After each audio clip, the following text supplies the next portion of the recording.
India is a global superpower.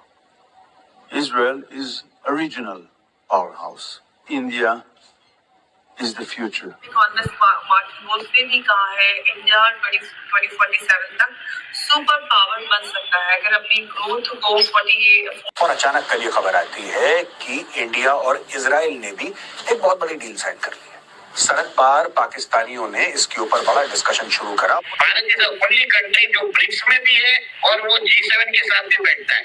G20 के अंदर हमने उसको G21 किया when we granted Africa the permanent status in G20। को लगता है कि फिर इजराइल और इंडिया का अगला निशाना पाकिस्तान भी हो सकते हैं। तो सब इस वक्त इजराइल के जो फॉरेन मिनिस्टर हैं वो इंडिया आए हुए हैं। What do you make of that?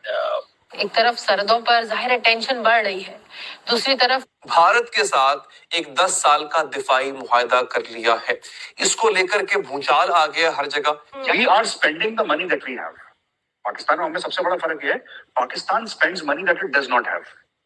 Pakistan का क्रेडिट कार्ड का सिस्टम है, हमारा डेबिट कार्ड का system. Only spend the money that we have.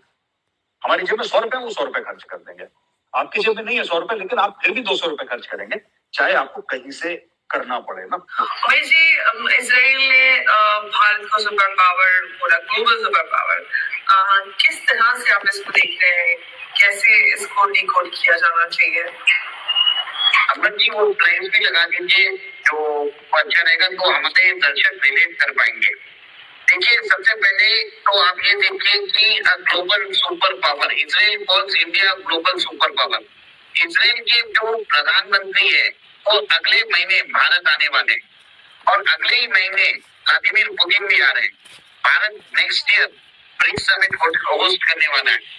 और ये भी देखिए, फिनलैंड के जो प्रेसिडेंट है स्टब्स, उन्होंने भी बोला है कि India will be the next super power. उन्होंने कल जो पलटी शर्मा के साथ अपने इंटरव्यू में बोला था कि भारत को सुपर पावर बन रहा है और उसको यूएन सिक्योरिटी काउंसिल में उसको सीट देने की जरूरत है।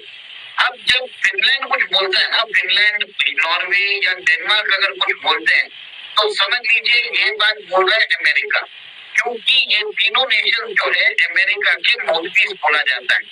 उसके बाद माइक केनेडी ने तो डायरेक्टली बोल दिया कि हम अपनी टाइज इंडिया के साथ इम्प्रूव करना चाहते हैं और यूएस के साथ हमारा जो टाइज है हम डिपेंडेंस कम करना चाहते हैं।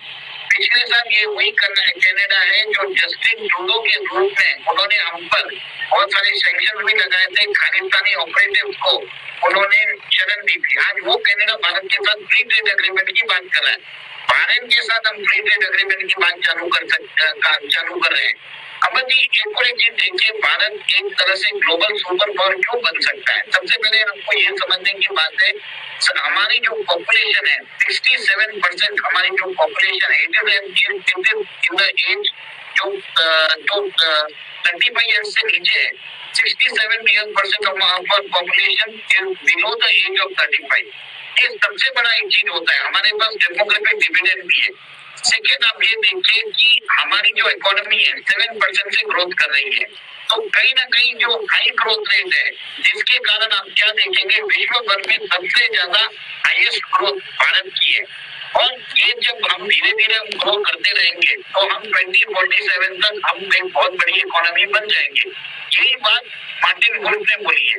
सेकेंड, आप ये देखिए कि भारत की इकोनॉमिक पावर तो हमने देख ली है, क्योंकि यूपीआई का यूसेज हो रहा है, भारत का डिजिटल पब्लिक इंफ्रास्ट्रक्चर बढ़ता जा रहा है। लक्षद्वीप के अंदर भी हम एक फॉरवर्ड बेस बना रहे हैं। तो एक तरह से अगर आप अपनी ज्योग्राफिक एरिया छोड़ के दूसरी कंट्रीज में जाके वहां पर अपनी फोर्स डिप्लॉय करते हो तो आपको सुपर पावर माना जाता है।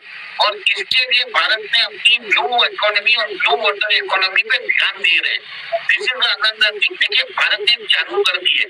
सबसे बड़ी बात है कि नेक्स्ट जनरेशन टेक्नोलॉजी जैसे एआई है, सेमीकंडक्टर्स है, फिर बाद में क्वांटम कंप्यूटिंग है, सब जगह भारत धीरे धीरे बढ़ता जा रहा है। हम अपना खुद का एलएलएम निकालने के करीब में है। और क्वांटम कंप्यूटिंग के ऊपर भी भारत सरकार ने $1 बिलियन का फंड एलोकेट किया है। सेमीकंडक्टर के लिए हमने पीएलआई स्कीम दी है। और ये भी देखिए, रेयर अर्थ मिनरल्स एक्सट्रैक्शन के लिए भी हम पीएलआई स्कीम हम देते जा रहे हैं। हम अपने देश में खनिज पदार्थों को एक्सप्लोर कर रहे रहे हैं। और ये चीज देखिए कि अंडमान के अंदर सबसे बड़ा ऑयल रिजर्व मिला है, उसके बाद गैस रिजर्व मिला है। समुद्रयान जैसे प्रोजेक्ट्स के थ्रू हम खनिज पदार्थों की एक्सप्लोरेशन के लिए ओशन बेड में जा रहे हैं। देश के अंदर हमने भी कितनी बार कवर किया है कि कितनी जगह हमें रेयर अर्थ मिनरल्स मिले हैं। India is the third largest proven reserve of rare earth minerals, मतलब अभी तक हमने बहुत चीजें एक्सप्लोर भी नहीं की है। और एक चीज, भारत को जो इंटरनेशनल मल्टीलैटरल इंस्टीट्यूशंस में कितनी भारत की बैठ है, जैसे देख लीजिए G20 के अंदर, G7 के अंदर, ब्रिक्स के अंदर, आसियान के अंदर, आसियान के अंदर, एपेक के अंदर, ये मल्टीलैटरल ग्रुपिंग्स है। देखिए कौन सी कंट्री को G7 में इन्विटेशन मिलता है, पिछले कुछ सालों से भारत को मिल रहा है। भारत इज ओनली कंट्री जो ब्रिक्स में भी है और वो G7 के साथ भी बैठता है। G20 के अंदर हमने उसको G21 किया when we granted Africa the permanent status in G20। और ये भी देखिए ASEAN समिट में भी हमको बुलाते हैं। भारत एक तरह से ट्रेड टाइज एक्सपेंड करता जा रहा है, अपना इन्फ्लुएंस बढ़ता जा रहा है। फिर हम ये भी देखिए कि जब भी कोई नेचुरल कैलामिटीज होती है, कौन सी कंट्री है जो फर्स्ट पहुंचती है, तो भारत है। तो कहीं ना कहीं जो ट्रस्ट है ना वो भारत के ऊपर है। और कोविड के बाद जिस हिसाब से हमने वैक्सीन भेजी थी 110 कंट्रीज को, तो कहीं ना कहीं भारत अपने आप को एस्टेब्लिश कर चुका है। दोस्तों जय हिंद। साथियों, जिस तरह पिछले कुछ सालों से भारत का रुतबा दुनिया में बढ़ा है, वो कहीं ना कहीं हमारे देश के दुश्मनों को हजम नहीं हो रहा। दोस्तों, हाल ही में एक रिपोर्ट आई है जिसमें दुनिया के टॉप इकोनॉमिस्ट मार्टिन वुल्फ ने कहा कि अगर भारत की जीडीपी 7.5 की दर से आगे बढ़ती गई तो 2047 तक भारत एक सुपर पावर होगा। वहीं इजरायल के विदेश मंत्री ने एनडीटीवी के साथ एक इंटरव्यू में कहा कि भारत एक ग्लोबल सुपर पावर है, जबकि इजरायल एक रीजनल सुपर पावर। वहीं भारत और इजरायल अपने संबंधों को और मजबूती देने के लक्ष्य पर काम कर रहे हैं।